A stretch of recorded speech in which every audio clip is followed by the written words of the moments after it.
अध्यक्ष महोदय, पूर्वी कुठेतरी ही गांजा विक्री केली जायची, पण कोल्हापुरात आता अध्यक्ष महोदय टपऱ्या टपऱ्यांवर गांजा विकला जाऊ लागलेला आहे. माझे या ठिकाणी एक स्पेसिफिक दोन तीन स्पेसिफिक प्रश्न आहेत. एक म्हणजे कोल्हापूरसह राज्यामध्ये नशेचे पदार्थ विकले जात असल्याने तरुण पिढी बर्बाद होत असल्याने मुलींना नशेच्या माध्यमातून मुलींचा गैरवापर होतो, याचा राष्ट्र निर्माणामध्ये अडचण निर्माण होत आहे.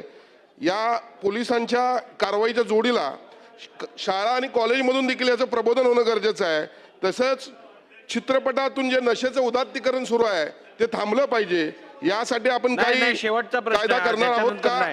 त्याचबरोबर महाराष्ट्रामध्ये प्रत्येक जिल्ह्यामध्ये तसेच उपजिल्हा रुग्णालयामध्ये तसेच वैद्यकीय उच्च शिक्षण खात्याच्या कॉलेजमध्ये किमान 50 बेडचे मोफत नशामुक्ती केंद्र सुरू केली जातील का? आणि तिसरा प्रश्न आहे, ज्याप्रमाणे IPS CRPS मध्ये सुधारणा करून BNS भारतीय न्याय संहिता, BNSS भारतीय नागरिक सुरक्षा संहिता अंमलात आली, त्याचप्रमाणे NDPS ऍक्ट मध्ये अंमली पदार्थ प्रतिबंध अधिनियम सुधारणा करून किचकट प्रक्रिया सुलभ केली जाईल का?